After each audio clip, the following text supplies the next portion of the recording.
Buenas tardes, bienvenidos. Arrancamos ya esta tarde con la última charla. El título de la siguiente charla es Afropolitans y Africanistas, la de contribución de la diáspora africana en Europa. Y sin más dilación ya cedo la palabra a la moderadora Lucía-Asué Mbomío Rubio. Muchas gracias.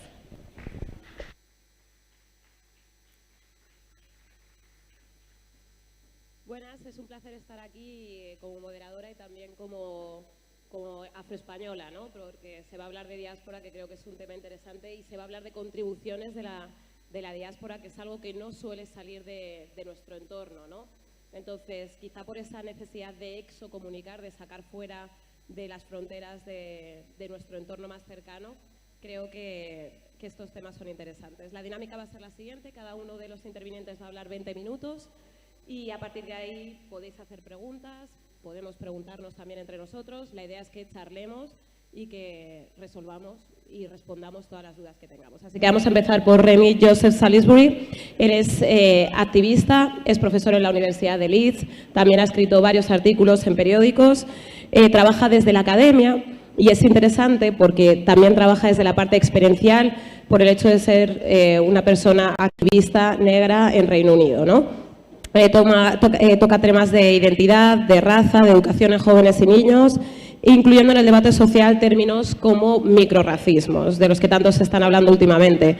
Hoy nos va a hablar de las aportaciones de la diáspora en términos globales, centrándose especialmente en Reino Unido, que es de donde viene. Nos va a hablar también de los retos que tiene por delante la diáspora, de la necesidad de crear alianzas en entornos de opresión y en entornos de resistencia.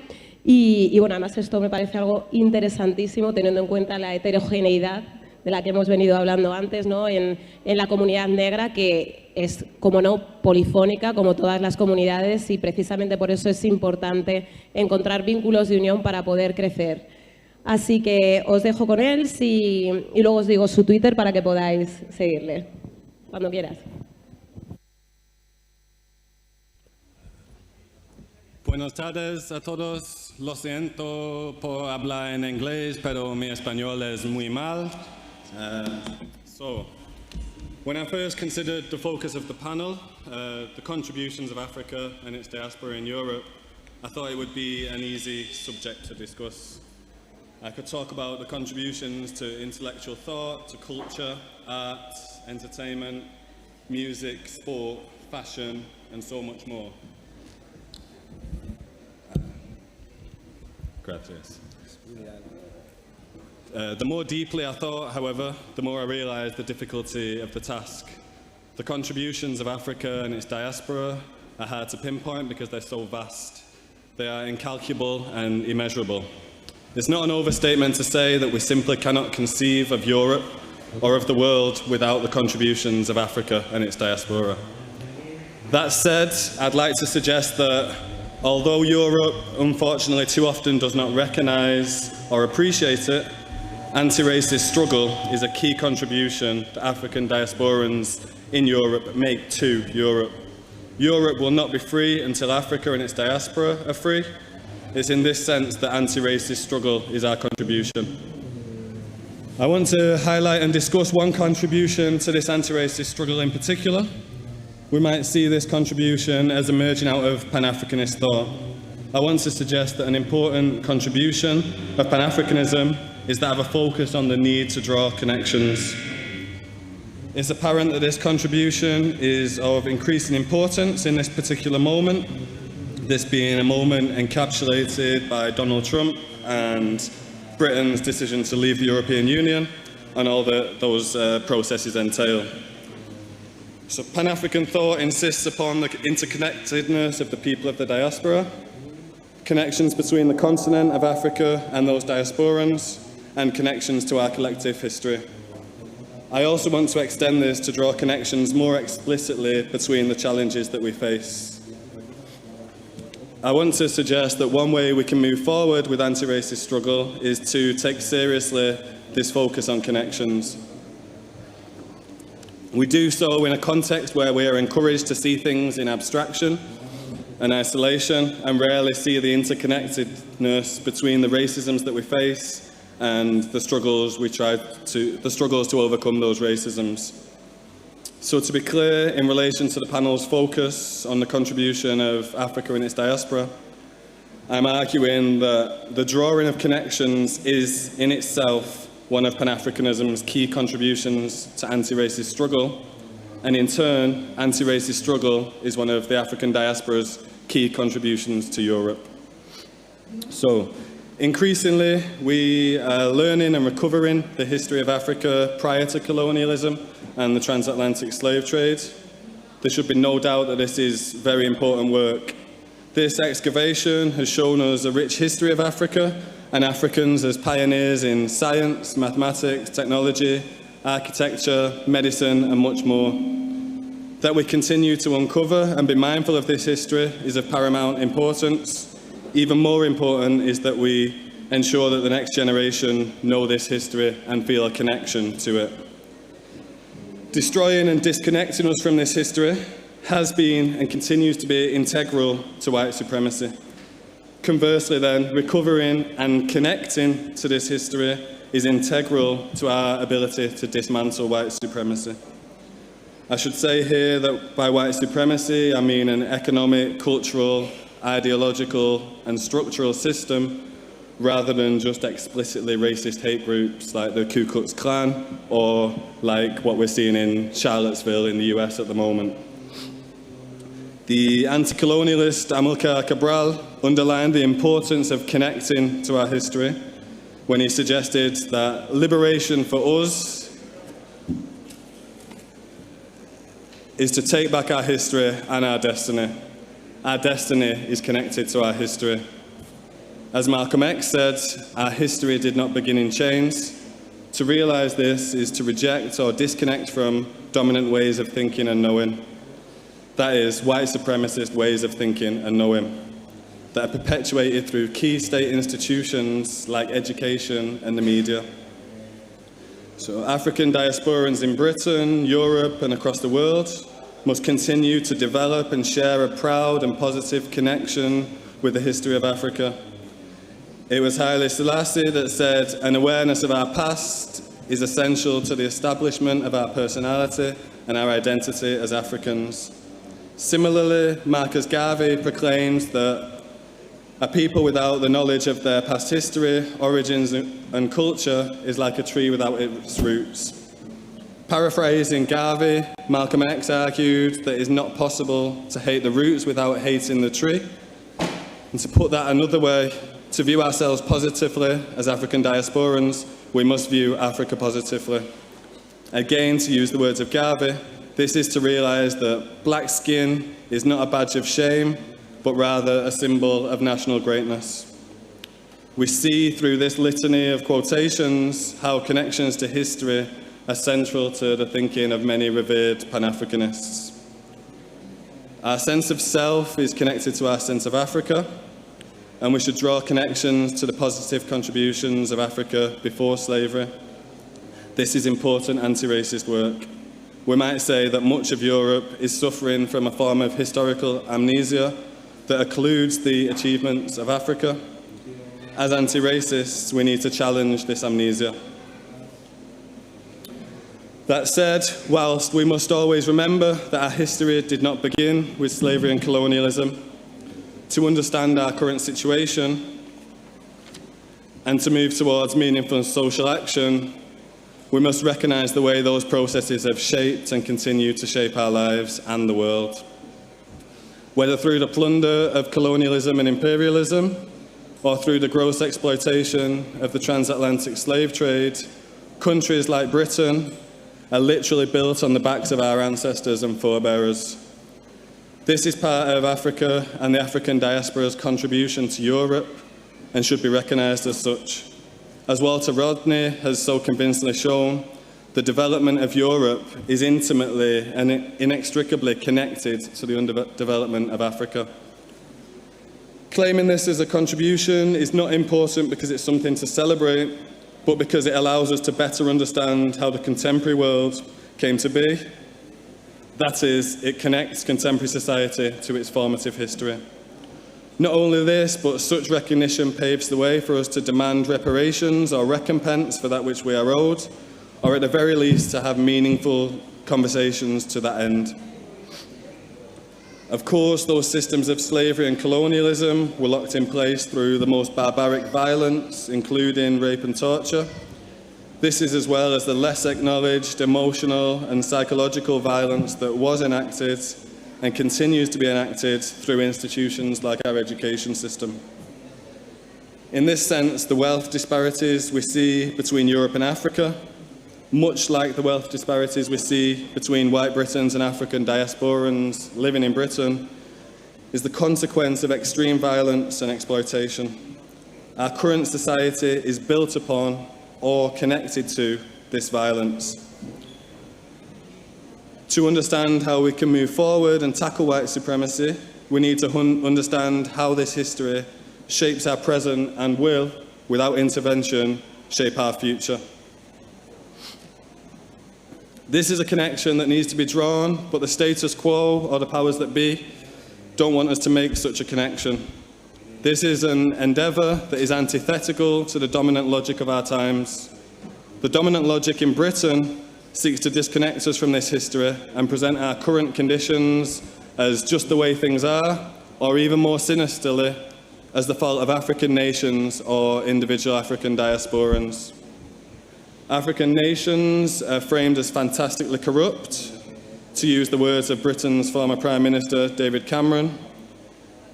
And in the popular imagination, African nations are imagined as lacking the morals and the intelligence to lift themselves out of relative poverty. Similarly, African diasporans living in Britain are framed as lacking individual motivation, as lazy, and as coming from families and cultures that do not provide the means to succeed. These myths and stereotypes endure despite so much evidence to the contrary.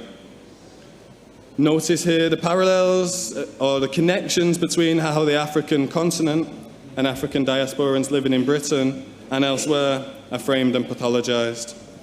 This is a teaching that Pan-Africanists have long since insisted upon. Our fates are deeply connected to one another and to the African continent. This is a Pan-African teaching that we must take forward. Those alternative explanations, those white supremacist explanations, obscure the connections to history. That is how the history shapes the present. It is only through severing our connections to history that the Prime Minister of Britain was able to tell Jamaica to move on from the legacies of slavery, whilst the contemporary wealth of his family is connected to the ownership of African slaves. If we really start to take these connections seriously, we can see how so many of the contemporary issues we grapple with are shaped by a history of slavery, colonialism, and exploitation. Not only this, but these issues are connected across national boundaries and across contexts. Seeing through such a lens allows us to see how the recent deaths of Eddie da Costa, Rashan Charles, and Darren Cumberbatch, all black men who've died in contact with the UK police, are linked to a long history of black deaths as a consequence of contact with UK police. This lens allows us also to see how those deaths are connected to the French police's brutalisation and abuse of Theo earlier this year, and the countless deaths of African Americans experience when they come into contact with a police force that is supposed to protect them. We can then begin to see how those deaths are connected to the countless stops and searches, or stops and frisks as they're called in the US, and linked to the inhumane detention of our African-born siblings who seek asylum in Europe. We can see how all of these events and the countless others are linked directly to a need to control the black body that began with slavery and colonialism. If we see these connections, we can see how the police's desire to control black bodies is linked to private security companies like G4S's desire to do the same. On a global scale, G4S literally make money out of criminalising and controlling black bodies. G4S operates prisons, border controls, deportations, that is in the case of Jimmy Mbenga, can be fatal, and more. In a sense then, G4S, like other private security firms, and even like the police, operate as modern-day slave masters. I say that not to make light of the transatlantic slave trade or to disregard any racial progress we've made, but to emphasize the continuation of deep-seated racisms. Although they might seem nearly completely disparate, connections can also be drawn between the social murder of Grenfell in the UK and the atrocities we're currently seeing in Sierra Leone. Both the burning of the Grenfell Tower and the mudslides in Sierra Leone initially appear as pure accidents that occur at random and could happen to anybody, anywhere. But in the case of Grenfell, we know that black and brown children are far more likely to live in substandard housing, and that most children who live above 4th floor of tower blocks are black and Asian. We know that residents warned of the danger way before this happened, and we know those deaths could have been prevented. In Sierra Leone, we've seen a lackluster response from international powers, perhaps because too often black bodies, black African bodies, do not matter. We also know that because of the ways in which Europe continues to underdevelop Africa, Sierra Leone does not have the kind of infrastructure needed to cope with such disasters.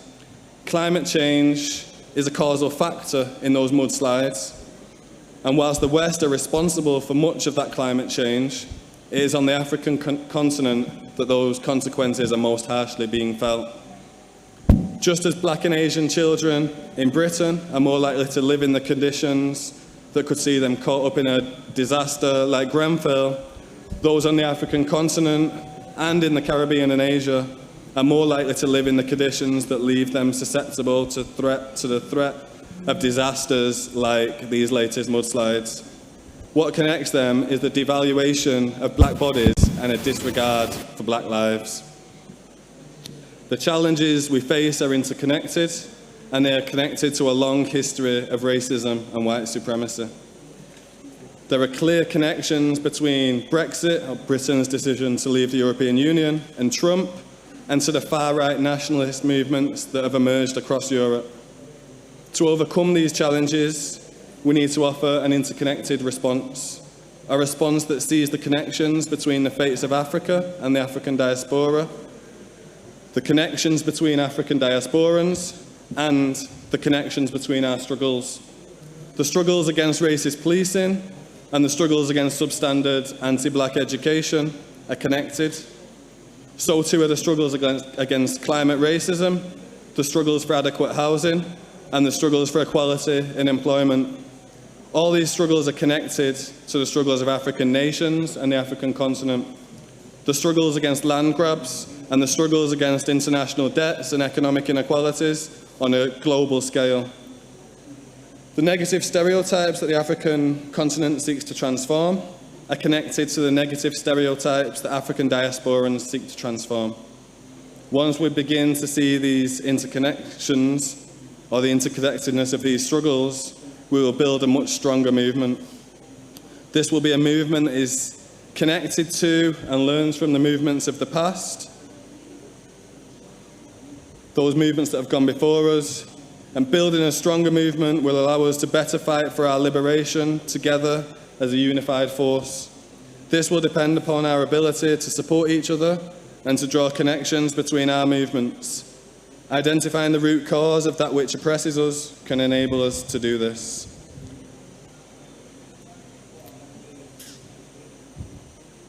Our ability to draw connections is important. Our strength is in our unity. This is a lesson we can take from Pan-Africanist thought. Thank you.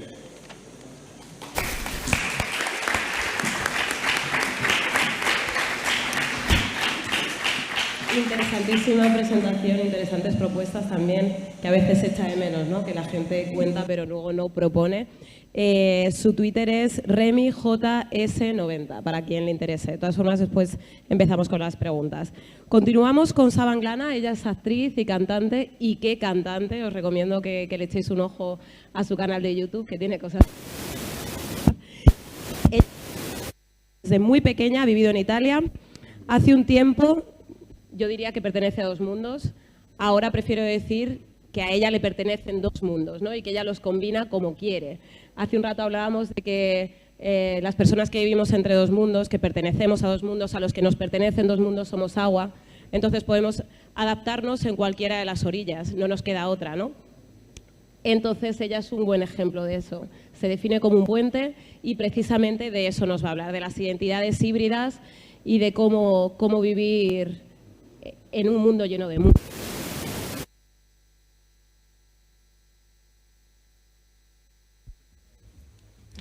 Buonasera. Hello, everybody. Okay, I don't know. I cannot speak any Spanish. I will speak in English. I'll try to. I mean, I need to introduce myself, as she did wonderfully. I was born in Mogadishu to an Ethiopian mother and an Italian father, and I was born there during the regime of Siad Barre, Mohammed Siad Barre, and. My family has been forced to leave the country when I was 5 years old due to this mixed marriage. They were persecuted politically. So we had something like 48 hours to leave the country. And I think that we are the first examples of what we call diaspora, Somalian diaspora. I say Somalian just because my mother, she was born there in Somalia, although she had Ethiopian blood. And my father, he lived there for a long time. But nobody of us are Somali. So I can say that my personal story is about a plot of countries, Somalia, Ethiopia, Italy, where we came, where we flee in our in my father's homeland. He protected us. And this is why I built all my personal studies and my work about this heritage. From the work in theater to the albums that I released, I move on this arch of these different cultures. So I'm not just one thing. But let me bring your attention to what, in this wonderful festival, has been spent, the words that have been spent for me, to build a sort of description. They said, Somali artist.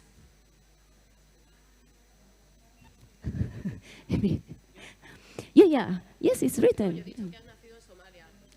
Somali, but it's written, Somali art, which is not a problem. But I want to bring your attention to the fact that this ethnic definition has been written there in good faith, but this is the point. So I often go through the dangers of misunderstanding and misinterpretation that the act of simplification can arouse. Because we live in a world that needs every time to condense the artistic and ethnic identity of a human being, without, however, setting up new languages, perhaps new words or group of words to define complexity, or to express a multifaceted or multi-layered concept like belonging or non-belonging. This is the limit of definition.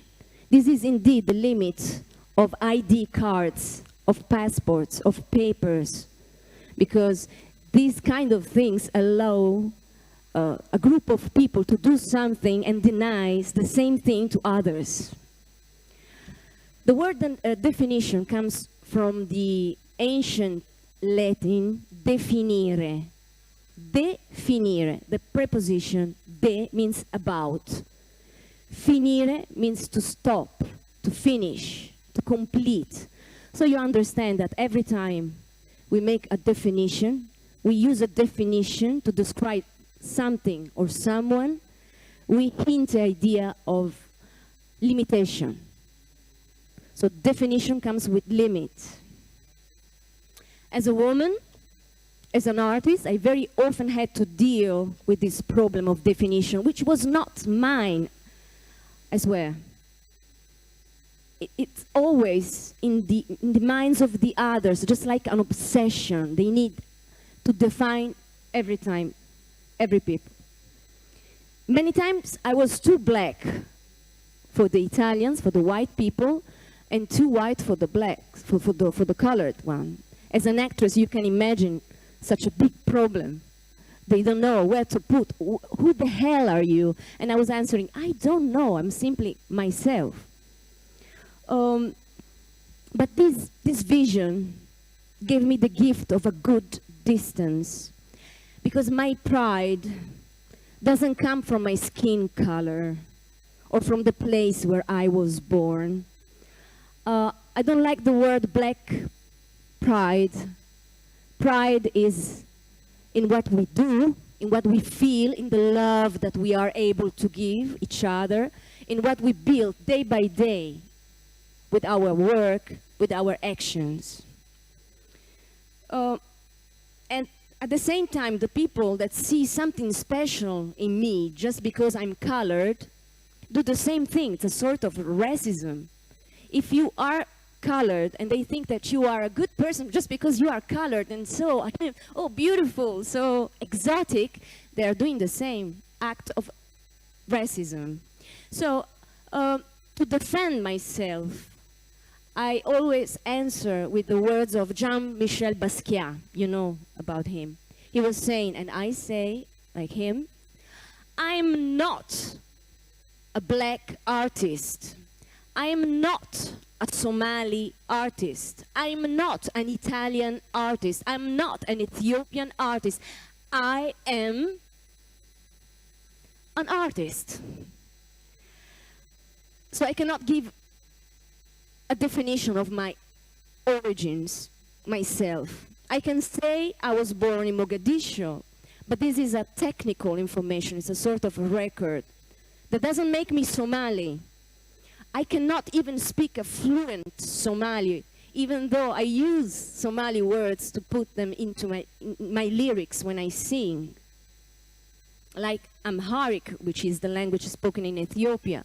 You know, this is a way to build a new connection to what was my cradle. Sometimes it takes the entire life to understand finally what you really are. But this is not a goal. I mean, we can build our identity day by day. Somali people think that I'm Ethiopian. Ethiopians think I'm Somali. The Italians say, you are Africanish, somewhere from Africa. You are blackish, like bluish or brownish, you know, something. But it's really interesting. I mean, I'm enjoying myself very, very much. I watch them like an alien. I said, oh, these are human beings like me? They are so obsessed about what I am.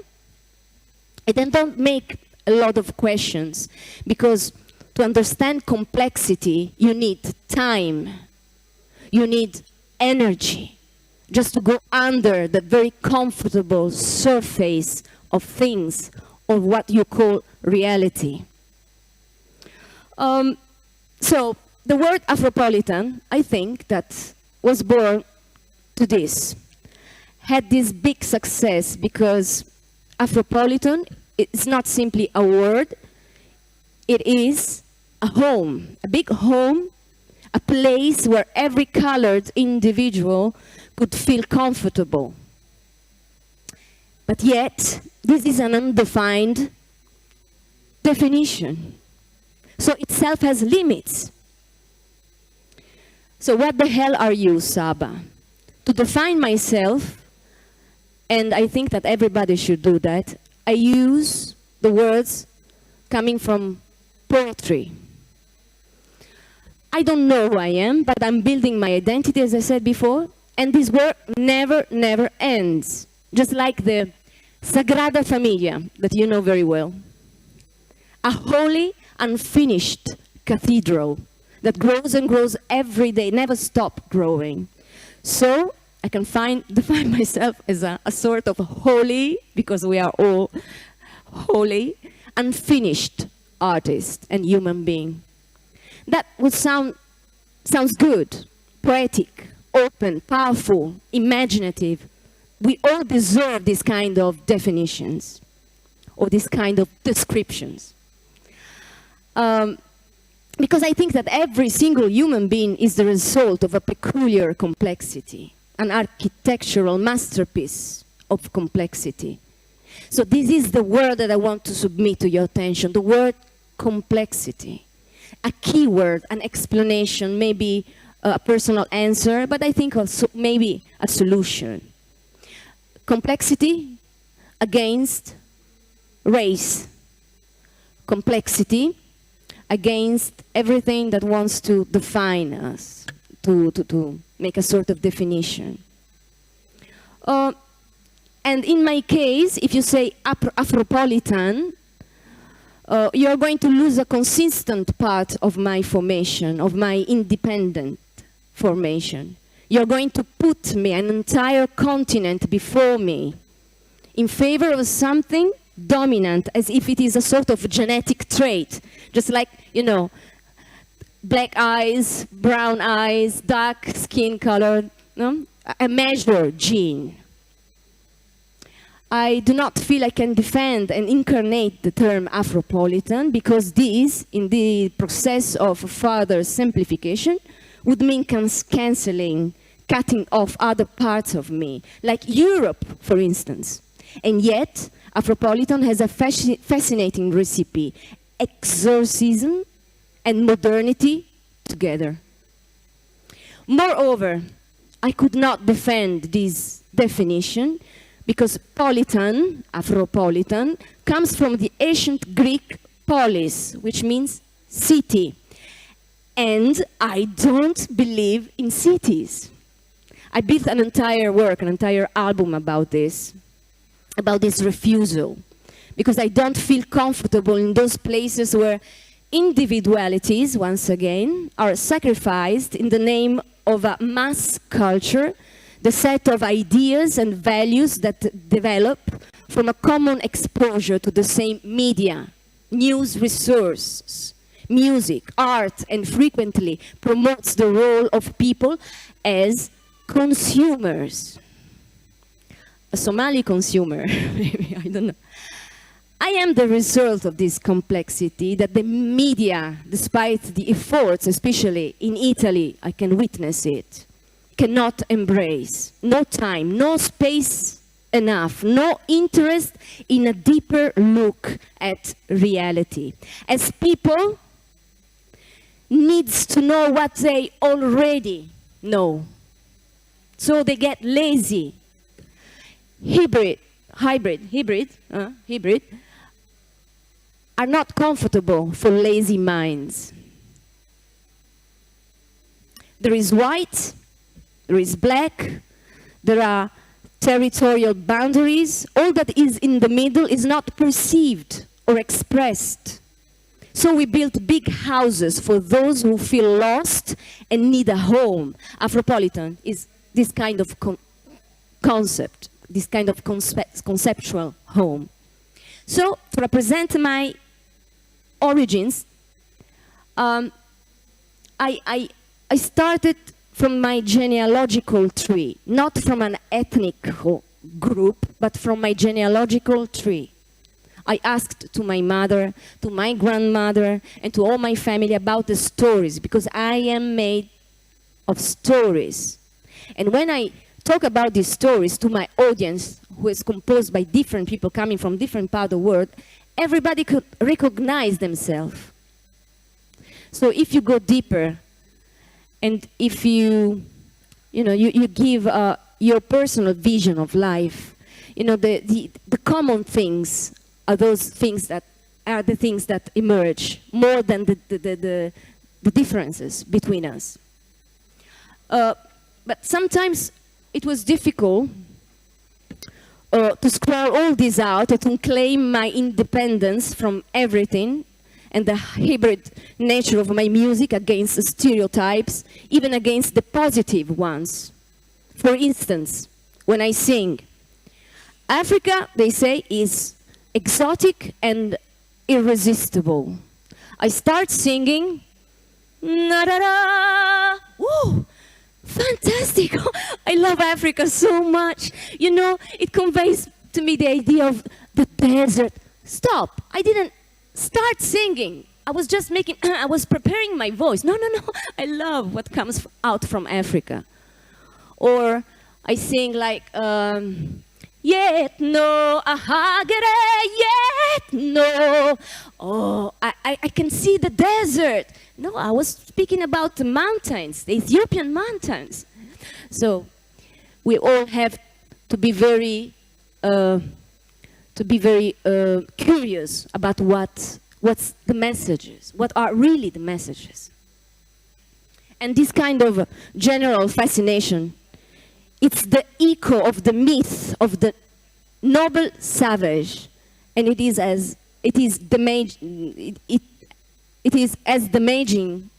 damaging as racism and ignorance. So everybody projects what he wants on the idea of Africa, and often doesn't listen or pay enough attention to individual stories. I think I have few minutes just to finish. I want to tell you that I wrote the first song that I wrote was about the wind. It was many years ago. I was in my little bedroom. I just spoke to my mother. She was telling me the stories about my cradle. And I wanted to write down something about who I am. And I spoke and I wrote some lyrics about the wind. The Somali words for wind is hamfar. I chose this word just because of the sun. Despite the real meaning of the word, everybody could understand the feeling behind it. Hamfar. Hamfar kan adiga ma khalisit lakin mag'adi wa wa'a. And I started using onomatopoeia. Maybe, and I finish with this, I wrote this song about the wind because wind is homeless. It's free and it crosses different territories. It climbs over borders. The wind that can destroy or throw seeds away, that uproots, like in my case, or transplant in other lands. So the wind is my home. The wind teaches us that identity grows up in the rich and fertile field of the undefinedness. Thank you.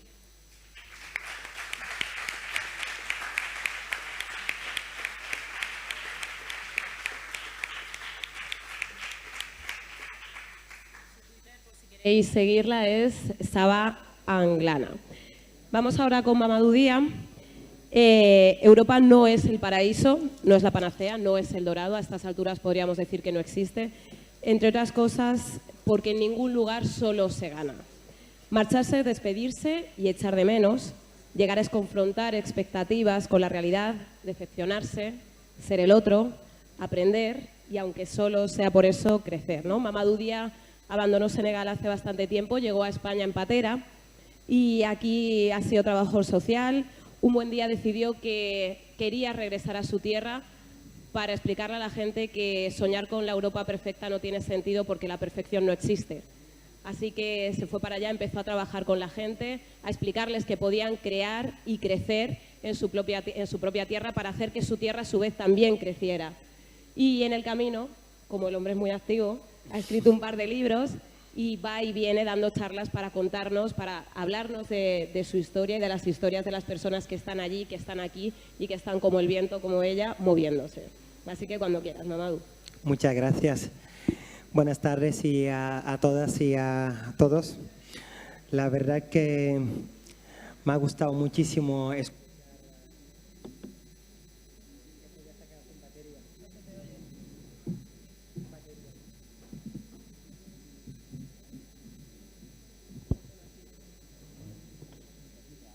Se ha quedado sin batería. He puesto batería low. Que me ha gustado muchísimo escuchar las dos ponencias cargadas de historias, a veces común, a veces personales. Me ha parecido muy bonito escucharla y entender mucho más allá que muchas veces lo que solía pensar, ¿no? De que nosotros los negros, eso es nuestra realidad y punto. Obviando de que somos muy diferentes, o sea, muchas historias, a veces personal, a veces común, y que al fin y al cabo también nos define esas cunas de culturas diversas, entendimiento, aprendizaje del mundo que nos rodea, ¿no? Yo sí que llegué a un punto en mi vida que necesitaba saber realmente quién soy, que necesitaba saber cuál es mi identidad, dónde voy. Porque cuando nací, en ningún momento en mi vida, me he hecho la cuestión o la pregunta de que soy negro, en ningún momento. Empecé a darme cuenta que soy negro a los 21 años, cuando yo llegué aquí en España. Es cuando yo empecé a darme cuenta que soy negro. Y es un poco crítico, ¿no? Porque estás en un país de africanos, de negros, aprendiendo historias occidentales. La escuela te enseña historias occidentales. Y de alguna manera te dice que el objetivo de la vida, de tu vida, es llegar a ser como ellos. Porque nuestro desarrollo, el proyecto de desarrollo que nos han vendido, es un desarrollo medido del desarrollo de Europa. Como que nosotros tenemos que copiar esa sociedad, que es la sociedad modelo, que tenemos que copiarlo. Entonces la escuela va formándote a que tú puedas llegar a hacer esto. Y más allá, que nuestro primer presidente, el presidente de Senegal, Léopold Sédar Senghor, formado en esa escuela francesa occidental, él llegó de alguna manera a hacernos ver a nosotros y una gran parte de la élite senegalés que vosotros sí que podéis llegar a ser blanco. O sea, que el ser blanco ya no era una definición de color, sino un concepto de vida. Cuando hablas bien, cuando tienes un comportamiento diferente, cuando eres limpio, cuando hablas francés, cuando te preocupas por tu salud, cualquier cuestión relacionada a un desarrollo humano estaba relacionado a ser tubab. Y vendió a los senegaleses que ser tubab era posible y que ese era nuestro reto y era posible. Y le dejó en todas las casas. El proyecto de todas las familias era eso. Algún día, ojalá que mi hijo pueda llegar a ser blanco. Uno va luchando, va avanzando, va creciendo y tener esto en su horizonte. ¿Cómo puede llegar a cruzar el charco y a llegar en este mundo desarrollado y desarrollarme como ellos? ¿Qué pasa? Cuando emprendes este camino, y ya que todos los modelos, las personas referentes que tú has estudiado son europeos, tú empiezas a querer ser como ellos. Después de este largo viaje en Cayuco, luchando con todas las trabas que podría hacer, que son injustamente las barreras que existen, tanto físico como moral, porque al vivir tanto año en España me he dado cuenta de que las fronteras morales hacen mucho más daño que las fronteras físicas, pues empecé a cuestionarme. Aquí me llaman el negro, en Senegal me llaman el blanco, porque sí, había conseguido a llegar en un sistema, en el sueño, en un lugar donde es el sueño de todas las familias. Las mujeres soñan casarse con un inmigrante, soñar casarse con una persona de la diáspora. Las familias es como que crecen cuando tienen una persona en el desarrollo. Yo llego aquí, desmitifico Europa y cada vez era más sorpresa y sorpresa y sorpresa. Y me doy cuenta de que esa tierra que tanto he soñado, que me ha costado tanto, casi hasta la vida, llegar, no es el lugar que yo soñaba. Y poco a poco me empiezo a dar cuenta de que mi sueño está donde está el sol. Pero, ¿cómo intentar compartir esto con una familia que todo lo que esperaba era que tú vayas? Entonces empezás a africanizarte, ¿no? Yo aquí es donde cuando empecé a africanizarme, porque yo venía con mi proyecto de europeizarme, ¿no? Cuando llegué aquí me dicen, párate, que tú eres negro. Y yo, ostras. ¿Y quiénes son los negros? ¿Quiénes son nuestros referentes? Y te das cuenta que la escuela, hasta ahora, lo más cruel, no subraya ningún referente negro. O sea, Thomas Sankara, por mucho que todos los que están aquí lo saben, no lo estudiamos en la escuela. Sheikh Anta Diop, hay una universidad en Dakar que lleva el nombre de Sheikh Anta Diop, pero no lo estudiamos. En el programa escolar no está Sheikh Anta Diop. Y muchos, o sea, Steve Biko, o sea, muchos no les estudiamos. Entonces, aquí llegas y empiezas a estudiarles. Y la verdad que cuando les empiezas a estudiar y ellos te hablan realmente de quién eres, tiene esa sed de saber más sobre ti, sobre quién eres. Porque para mí el mestizaje me parece lo más bonito que hay en el mundo. Y el mestizaje me parece el color de la evolución humana. Y me parece una cuna de riqueza súper importante. Pero es importante cuando tú realmente sabes quién eres y qué puedes aportar a ese mestizaje. Qué contribución puede tener en este mestizaje. Nosotros, cuando salimos de África y vivimos aquí unos cuantos años, muchas veces me daba cuenta de que al vivir aquí tantos años y aguantar que nos dicen el problema de África es que África es pobre, terminamos vehiculando esos mensajes. Terminamos utilizando que es que el problema de África es... Ya vemos África como un problema. Y para mí era importante intentar destrozar este mensaje, que muchas veces lo hablamos sin darnos cuenta. Y también, conforme iba desmitificando Europa, conforme iba conociendo su pobreza, porque sí que hay mucha pobreza, conforme iba conociendo sus problemas, conforme iba conociendo el proyecto de deshumanización que aquí está bastante avanzado, quería transportar esto a África, porque desgraciadamente los medios no enseñan a África la pobreza de África. Y muchos de nosotros también cuando vamos, no lo llevamos en nuestras maletas, no, intentamos aparentar y decir lo bueno que nos fue cuando fuimos allí. Yo cuando llegué aquí y vi muchos de nosotros cómo vivíamos, dije a los hermanos, vamos a intentar documentar nuestra vida en Europa, la realidad, lo que nos cuesta y nos lo llevamos para poder enseñar la verdadera imagen de Europa, que para mí ayudaría muchísimo a nosotros saber realmente qué poder tenemos y qué implicación podemos tener en la evolución de nuestra comunidad. Poco a poco, conociendo la pobreza de Europa, me iba dando cuenta del poder que tiene África, del poder que tienen los africanos. Y al final mi vida ha cambiado allí, intentando siempre lo que Sankara hablaba y que de alguna manera llego a hacer, intentar hacerlo.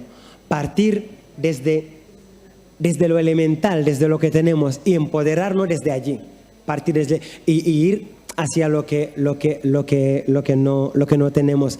Desmitificar Europa me parece algo súper importante, porque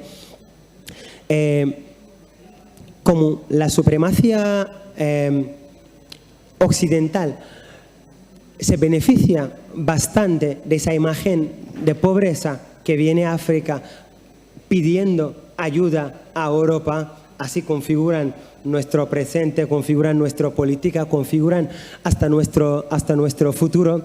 Para mí era importante frenar este proyecto y volver a casa e intentar llevarme todos esos pequeños vídeos documentales, entrevistas que yo había hecho a gente que estaban viviendo aquí, que ya de alguna manera se habían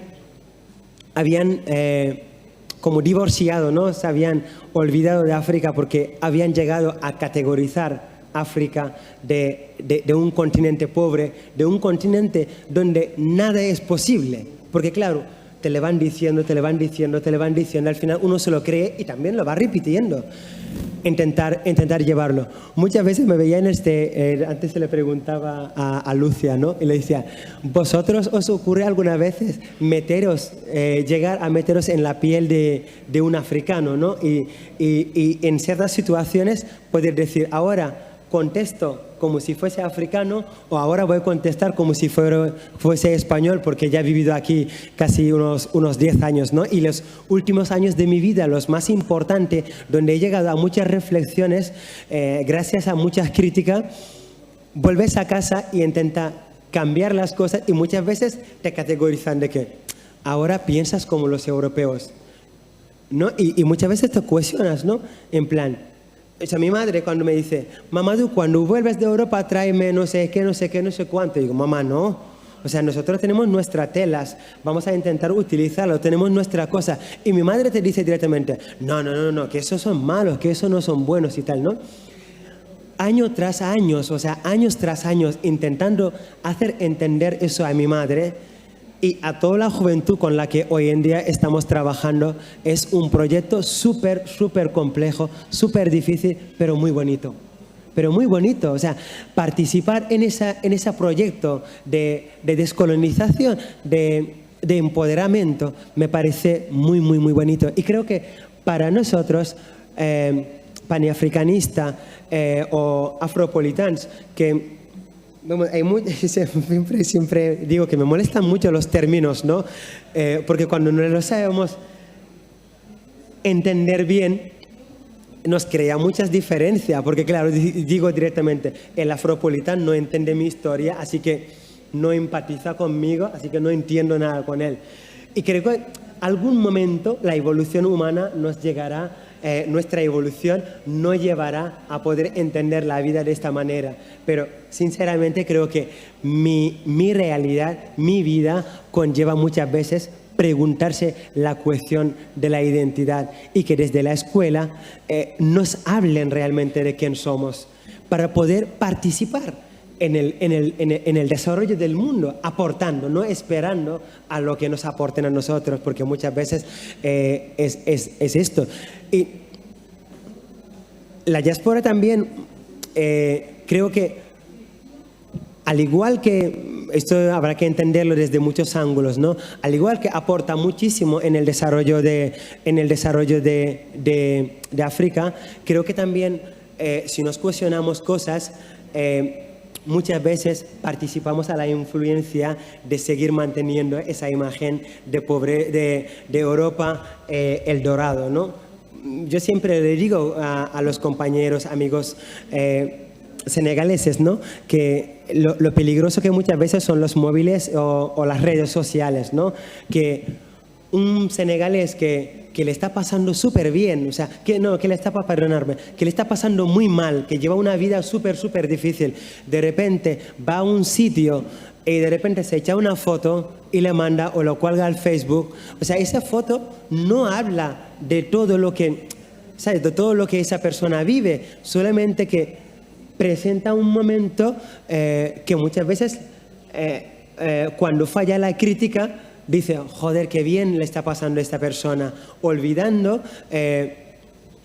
todo lo que esta persona vive en esa sociedad donde muchas veces integrarse es muy difícil, ¿no? Es súper complejo, porque integrarse en Europa es súper difícil, porque yo dice, estoy cansado de intentar demostrar a los demás que no soy peligroso, que tengo estudios, que no soy malo, que no voy a atentar con sus vidas, que no les voy a quitar nada. O sea, llega un momento que digo, me importa un huevo lo que tú piensas, piensa lo que te da la gana. Yo soy Día y punto. Si me quieres conocer, esfuérzate al igual que yo me esforzaré a conocerte, ¿no? Pero es súper difícil estar siempre expuesto, ¿no? Ay, pues ahora tengo que portarme bien.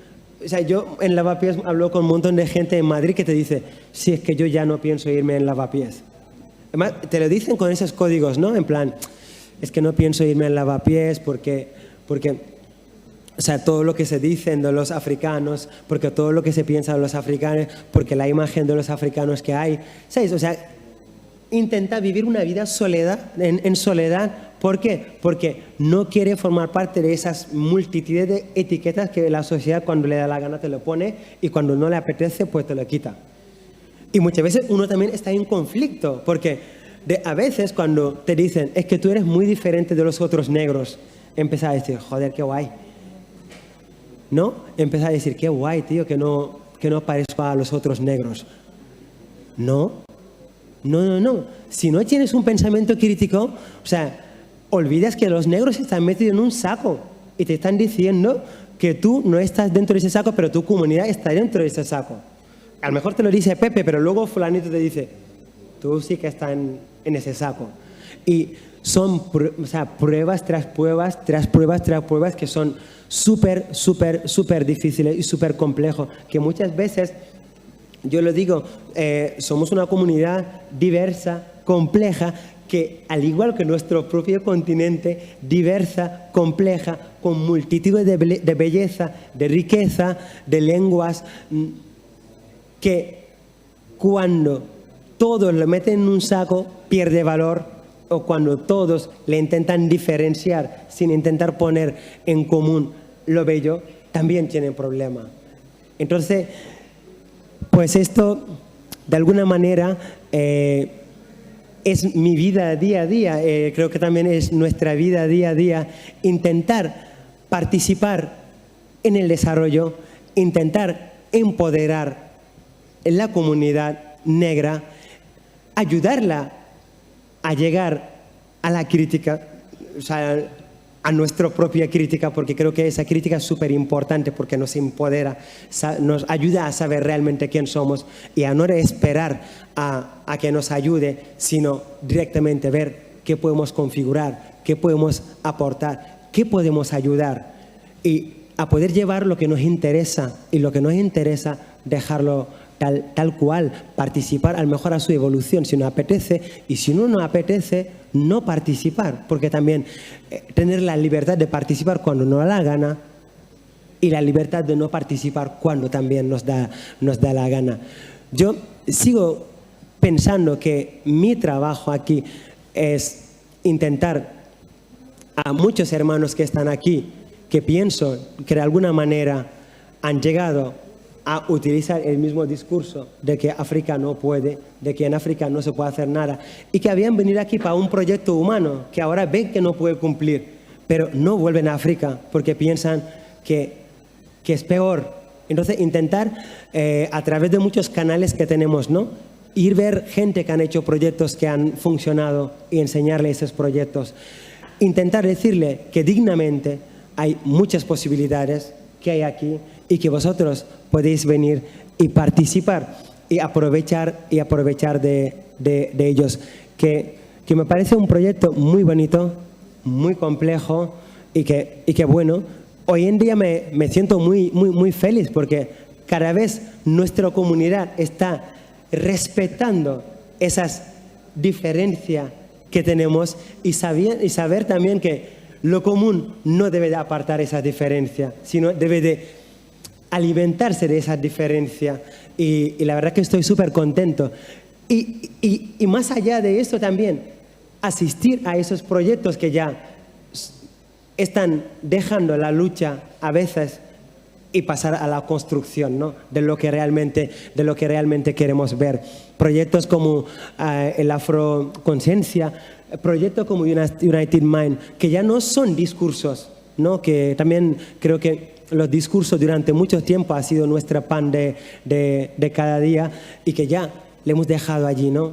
Le seguimos utilizando en pequeñas comunidades, en pequeñas reuniones, ¿no? Pero pasar a crear, pasar a inventar lo que decía Sankara, ¿no?, crear lo que echamos de menos. Y la verdad que estoy súper contento de que ya hemos llegado a este punto y que se intenta difundir para poder hacerlo más fuerte.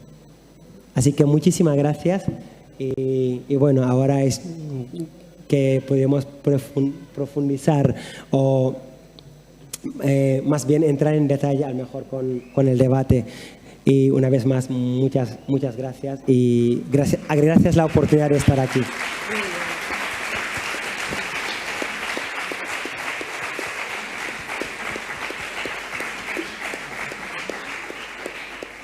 Su Twitter es de Mandu. ¿Alguien tiene alguna pregunta para que comencemos el debate? Adelante, Jason. Sí, primero que todo, muchas gracias a todos los ponentes y a todas las ponentes, porque ha sido bastante enriquecedor escuchar otras experiencias de la diáspora en otras partes de Europa. Y quería hacer una pequeña reflexión con la mesa que me ha llevado después de escucharos, porque yo tampoco ese término de Afropolitan tampoco sé lo que significa como tal. Sin embargo, al escuchar la mesa creo que parte de procesos diferentes. El Afropolitan parte desde una parte desde el individuo, creo, y el panafricanismo parte de una colectividad. Son totalmente legítimos los dos tipos de proyectos, sin embargo creo que tienen otra dirección y tienen, digamos, también un discurso ideológico detrás, bastante importante, que los diferencia, no para chocar, sino para reflexionar sobre ello. Es lo que me ha parecido esa mesa. Por otra parte, quería plantearle una pregunta a Mamadou, que es cuáles serían o cuáles podrían ser esos lugares comunes que unen a la comunidad africana y a la comunidad afrodescendiente de aquí en España, en la realidad española. Y preguntarle a los compañeros que si conocen el trabajo de algunas organizaciones panafricanistas en sus lugares desde donde provienen, también preguntarles sobre la situación de la comunidad africana y afrodescendiente en estos lugares, y también preguntarles por las relaciones que se dan también entre los africanos y los afrodescendientes en Italia y en... Vale, ¿Pero tú crees que se van a acordar de todas las preguntas que has hecho? Has moderado la mesa. Madre mía. ¿Quién quiere empezar a responder? Bueno, yo creo que los espacios comunes pueden ser, deben de ser súper diversos. Debería haber muchos espacios en que, porque gran parte de nuestra comunidad necesita hablar.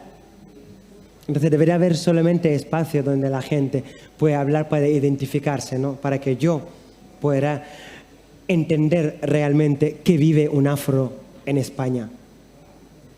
¿Qué ha sido vuestra infancia en España? ¿Cómo vivéis dentro de la comunidad española? Y también, o sea, poder entender las diferentes comunidades que hay aquí en esos espacios de hablar, de tomar la palabra y hablar. Y luego, otros espacios, creo que también sería interesante espacios de crear alianza, ¿no? En que diferentes comunidades podrían ver los que les diferencia y ver que dentro de esa diferencia, ¿qué es lo común? Y partir de este común para poder establecer proyectos que pueden crear pequeños caminos, ¿no? Como hablaba antes, que me parece súper importante. Cuando hablaba Saba, sí que he estado muchas veces de acuerdo en muchas cosas que ella ha utilizado. Otros que me han ayudado a reflexionar y saber que parte de nuestros caminos nos llevará allá, pero que todavía no estamos allí, que parte de nuestros caminos nos llevará allá. Pero que seguramente estos podrían nacer de esos espacios, que ese espacio permite a un panafricanista, un afropolitán, sentarse en un mismo grupo y ver lo que les hace en común y intentar entender que esta realidad común, ¿sabe? Puede ser su punto de partida, ¿no? Y poder que su realidad aquí me puede inspirar para a lo mejor sí decir yo llegar más allá, y que también mi realidad lo puede inspirar para poder reconectar más con algo que a lo mejor nunca ha conocido, ¿no? Que es parte de sus cantidades de identidades, ¿no? Entonces los espacios creo que serían estos espacios para poder hablar y espacios para poder crear alianzas. Acerca del resto de preguntas, las asociaciones panafricanistas citan en vuestros lugares de residencia.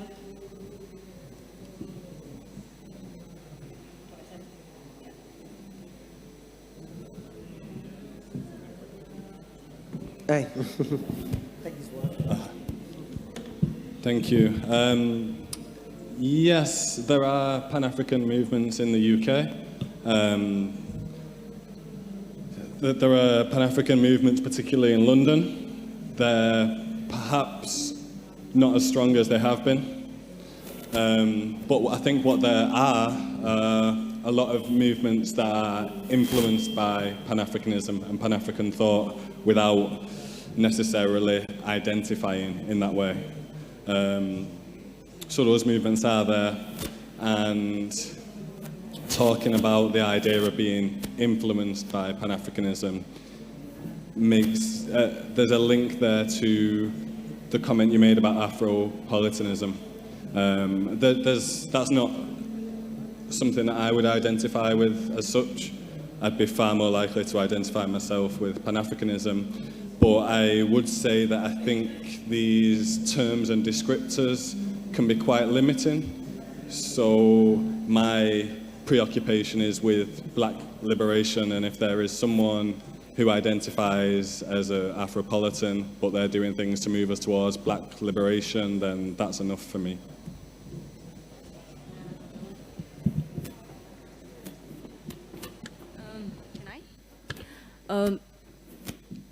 What I see, for instance, in Italy, the Somali community brings, the diaspora community brings the same problems that they have in the motherlands. So divisions, and they fight each other. They don't have a common consciousness. They do not build peace. They are one against the other. This is really bad, because if you don't have faith in the diaspora, it means that the country is going to die. And for what concerns the artists, the African artists, they are divided as well, because they take care about their own careers. They not put ideas together. When they do that, this is for the Italian people that organize this kind of connection between African people. So the main associations are made by Italian people, white people, and they try to build the African consciousness into the diaspora. This is really sad. This is the situation in Italy. I mean, I can speak for Italy. But what I feel, speaking with normal people, let's say, that have normal jobs, they don't feel even the problem of Afropolitanism or, about Africanism, Pan-Africanism. They don't think about that. They think about their own job, about their own life, how to struggle, to survive every day. They are far away from these problems. This kind of conceptual things are, the people that are rich people or people that upper class can think about this, not the normal people that have other problems. So we need to make a sort of connections between intellectuals and people that have normal jobs. This is how to build a new society. I believe in this kind of society, not in different levels. ¿Más preguntas? Adelante.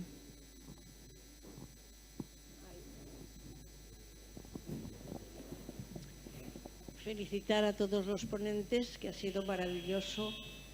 Me hubiese gustado que me contestara el ponente que ha hablado primero, pero creo que será mejor que me conteste el africano. Me gustaría saber qué visión y qué sentimiento tenéis, porque has hablado mucho de proyectos, qué visión tenéis del misionero que va a África dejando todo aquí y dejando su vida, si es preciso, en África.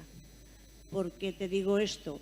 Porque no sé si lo sabrás, pero aquí tenemos 11 misioneros que son ya destinados, cuando hacen sus votos, siempre para África, los padres blancos. Y estos señores, sin ir, los que estamos cerca de ellos, sin ir a África, nos están haciendo ver un enamoramiento grande por ella, porque no están 10 minutos sin nombrar la palabra África. Todas sus costumbres, están aquí, pero siguen viviendo los 40 años que han estado allí. A ver qué visión tenéis vosotros sobre ellos. Has nombrado muchas veces la comunidad. Nos la dicen constantemente, comunidad, comunidad. Aquí no tenemos ninguna comunidad. Aquí estamos todos juntos y no te conoces con el de al lado. Y él siempre está recalcando la comunidad, la comunidad. Me gustaría que me contestaras qué visión tenéis sobre estas personas.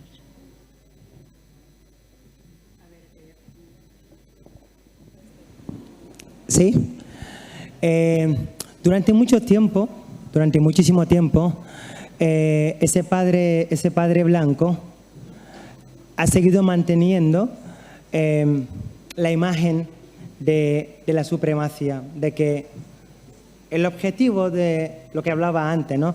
El objetivo de la escuela, de alguna manera, servía para que los que forman lleguen a ser igual que esos blancos. Y eso creo que en muchos países de África se ha sabido que ha hecho muchísimo daño porque en la cooperación se ha inspirado bastante sobre este hecho. Y realmente, ¿quién es esta persona blanca que va a África mediante proyectos de cooperación que en sus bases son crear equilibrio, ¿no? Son crear equilibrio.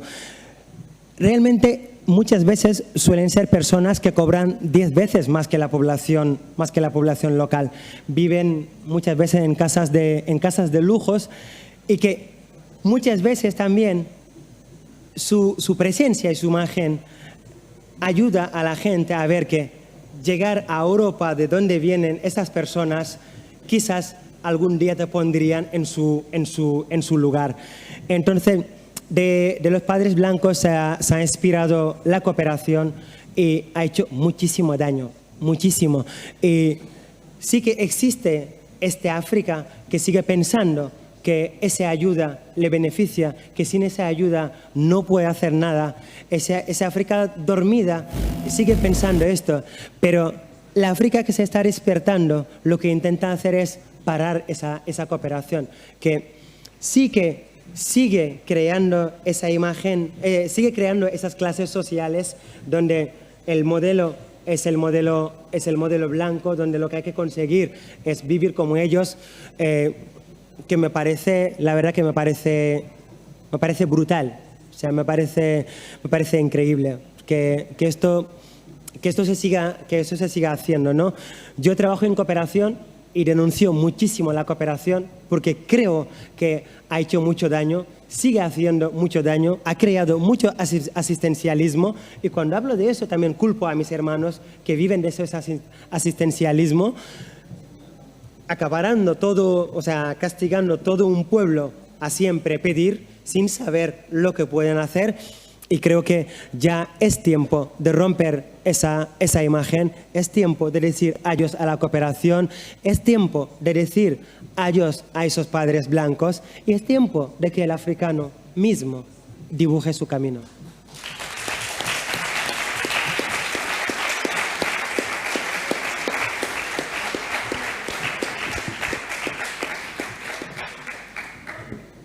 Necesitaría el micro, un segundín, ella quería volver a hablar. Yo no te puedo aplaudir de ningún momento, porque por lo menos los que tenemos aquí, que han estado 50 años en África, 40 años en África, su voz y su palabra solamente es África y la forma como viven, como ellos han vivido, como sus costumbres, que los adoran constantemente, toda su cultura, siempre están hablando de todo lo bueno que tienen, de todo lo bueno que son. En ningún momento te puedo aplaudir. Han dado su vida, los que yo conozco, su vida, y su vida sigue siendo África, estando aquí como están.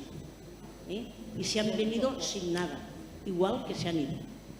Ahora, que tú tengas otra experiencia, eso yo no de ninguna manera te lo voy a rebatir. Pero por lo menos las personas que yo conozco, para ellos África es su modelo de vida. Su modelo de vida, no el de Europa. Su modelo de vida sería África.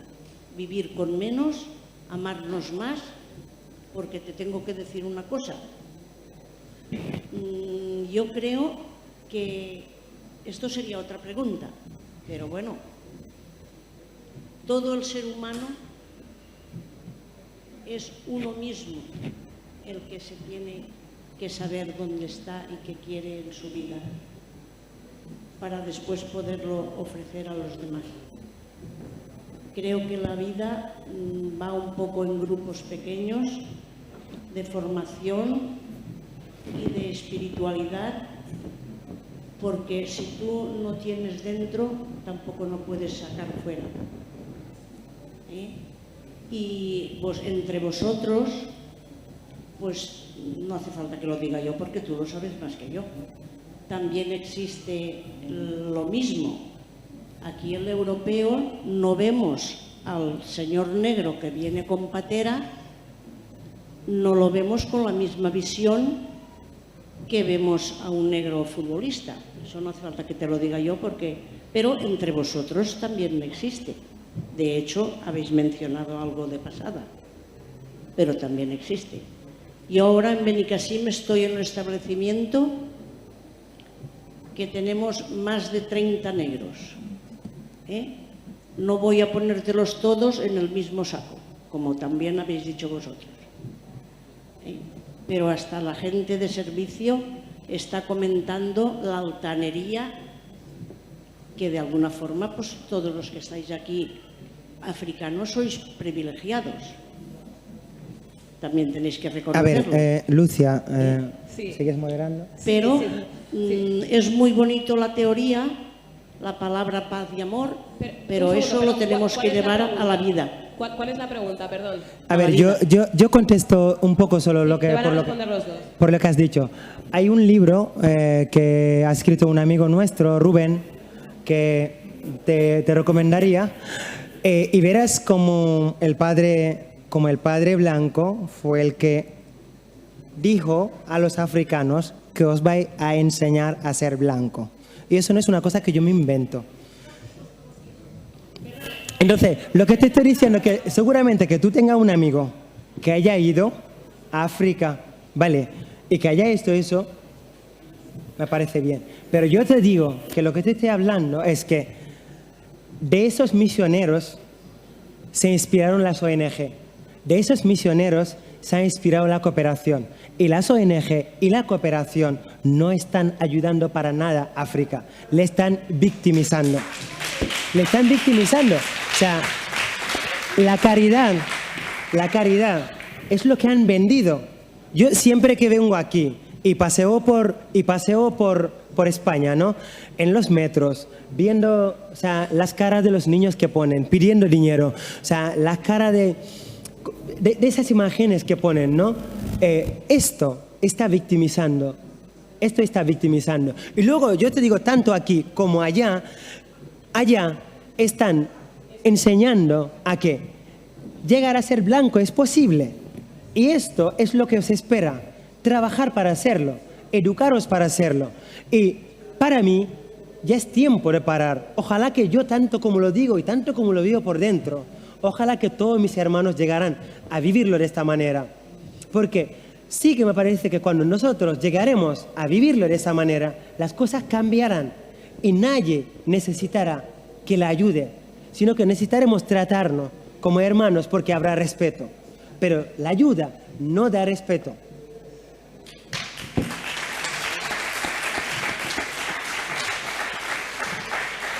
A continuación va a responderle René.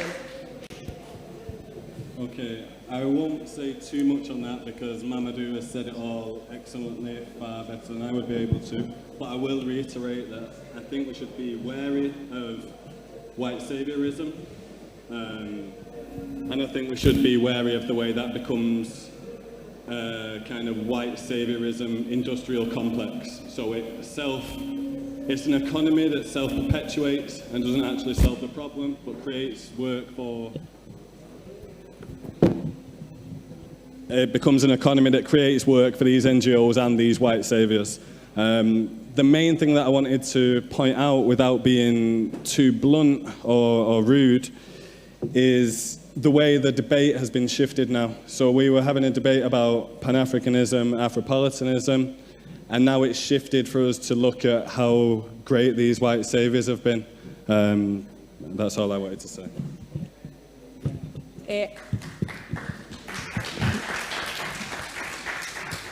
Yo quería añadir, yo soy periodista, trabajo en televisión, entonces me gusta mucho pensar en imágenes, ¿no?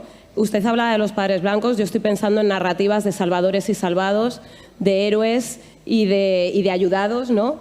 Y es algo que se mantiene hasta el día de hoy. Piensa en las huchas del Domun con esas cabecitas de niños negros y piensa ahora mismo en las ONGs con esas imágenes de niños pues, llenos de moscas y tal, y sucios, que todavía se mantienen hasta el día de hoy. Me ha parecido interesante lo que ha dicho Mamadou con respecto a las personas que te enseñan a ser blanco. Para mí son las personas que te enseñan a ser, porque lo que tú eras antes no valía. O sea, que es aún más perverso. Y se lo dice una persona... Perdón, no le oigo, yo estoy hablando. Ahora cuando acabe le doy la palabra. Por ejemplo, cuando... O sea, mi padre ha crecido en un país franquista llamado ahora Guinea Ecuatorial. Antes era provincia española. Y son esos padres blancos los que fueron allí a contarles que lo que ellos eran no valía. Entonces, si bien entiendo la buena voluntad, etcétera, y que les parezca súper positivo, también le digo que yo, como persona mestiza, antes hablaba de estos privilegios, que ha vivido también en África y que sabe cómo son leídas las personas blancas en África, le digo que se está muy bien siendo blanco en África, se está muy bien, porque desde que llegas piensan que estás por encima del resto, con lo cual no me extraña que hablen también de África.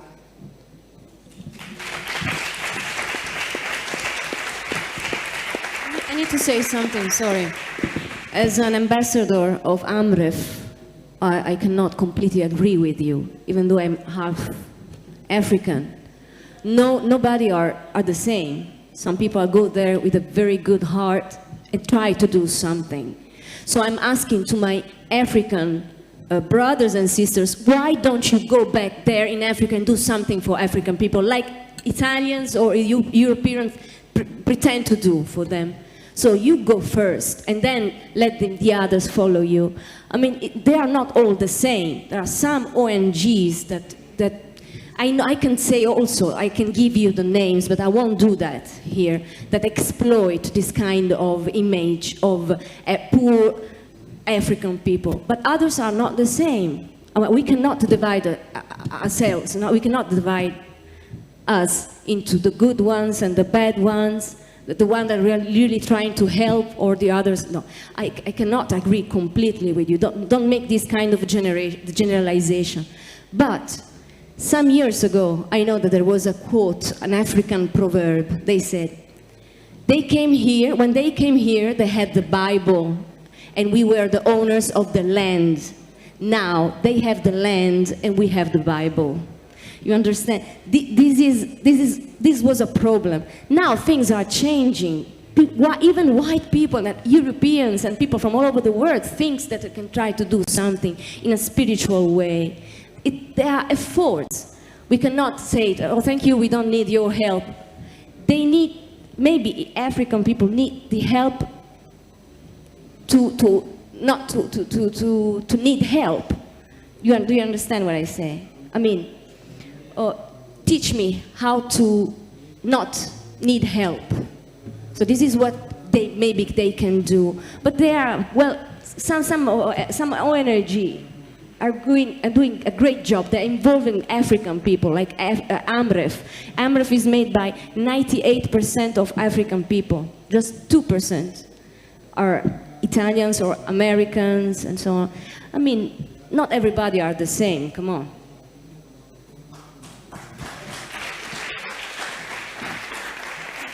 ¿Más preguntas? ¿Más personas que quieran intervenir?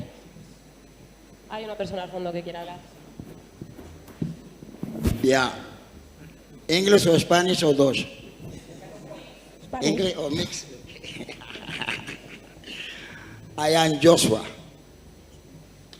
son of Moses. In this time, I'm still in Joshua, original Rastaman. We have a lot of problems in the world because we let them do what happened. It's coming from many years ago. The people who are ruling the countries, whatever country, I come from Venezuela. and I go back this time to Venezuela because they are fighting to my people. I come in the whole world to show you who I am and Joshua. After Moses, me. Nostradamus saying this time coming. The problem we have in Africa is that we don't have the mind is poor, and some people taking advantage of it, whatever in the world.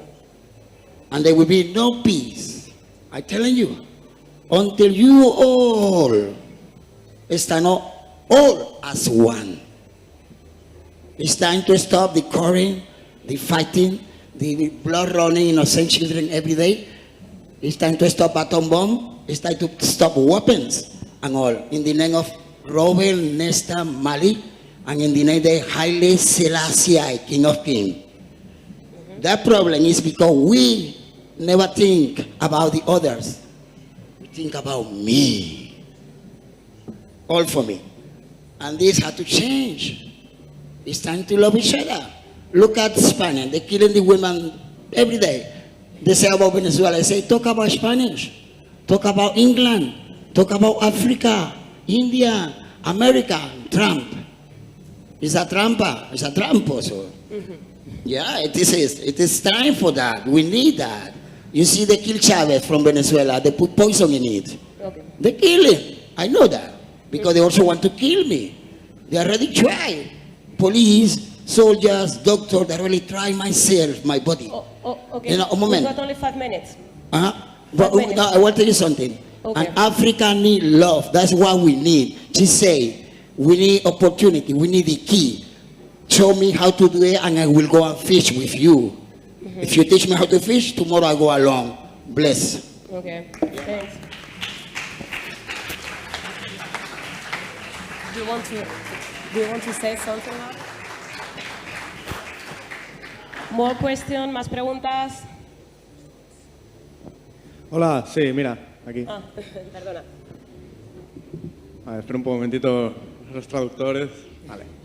Bueno, solo quería hacer una pregunta que ahora que ha salido todo este tema con controversia, yo, desde el punto de vista de una persona que poco a poco va viendo que este mundo necesita activismo. Es decir, la pregunta es fácil. ¿Qué puedo hacer yo como español o europeo para ayudaros que vosotros creáis que es la manera correcta?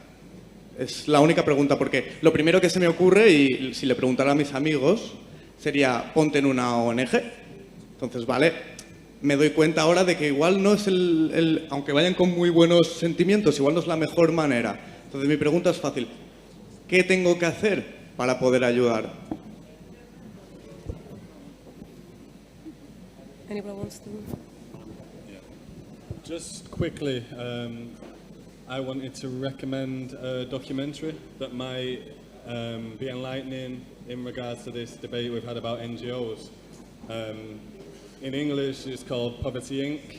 I'm sure that it will have been translated and dubbed in Spanish, but I would definitely recommend watching that.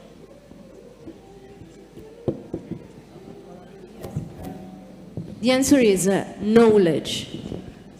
Try to know, to read a lot about the history and the real situation in the different countries, and then spread the message. Try to tell to the people that it's not necessary that you go there and to help physically, but what you can do is, first of all, help your life, help the people around you, of your community, to understand what's really going on, and to never stop discovering and never stop the curiosity that brings you to the others. So this is the best thing to do. Knowledge is the answer.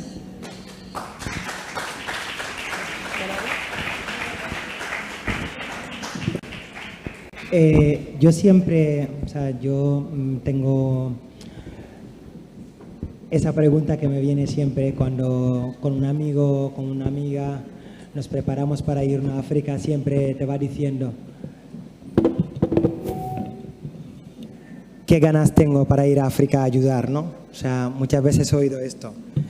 Y al final, cuando regresamos de África, el discurso cambia, ¿no? Dice, macho, lo que me han ayudado, lo que he aprendido. Yo creo que llegar a esto, porque claro, el que te dice esto está en una situación de total ignorancia. Y yo creo que algo que ayudaría mucho es buscar la vía de escapar de esa ignorancia.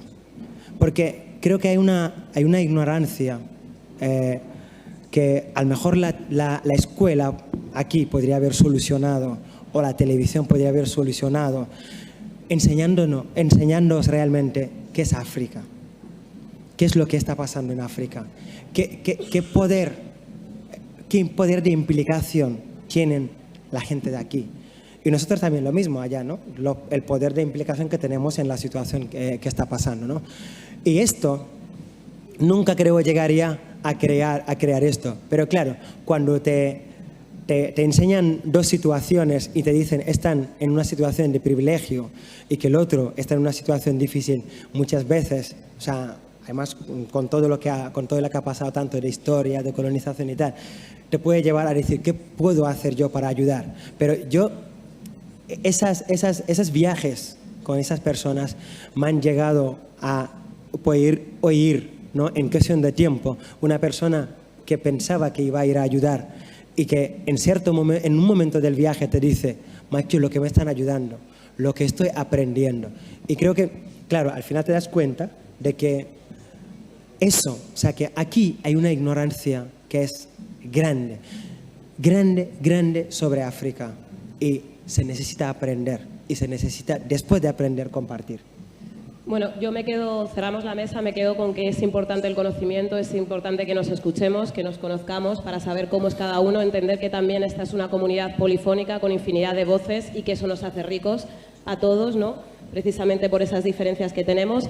Y aprovecho para recordar y decir que yo creo que los corazones de las personas que estamos aquí están ahora mismo en Barcelona y en todos los sitios en los que seguramente hoy también ha habido atentados si no nos han contado los medios de comunicación, pero por supuesto también en Barcelona, que lo tenemos cerquita y que hay personas aquí que son de allí. Así que nada, muchas gracias por venir y seguimos escuchándonos.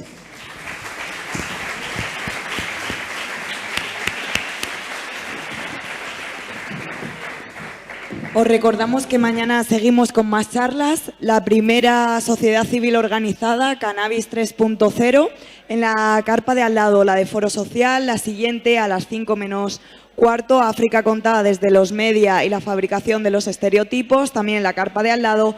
Y por último, a las 7 menos cuarto, aquí en esta carpa, movimientos y redes sociales que están cambiando África. Muchas gracias.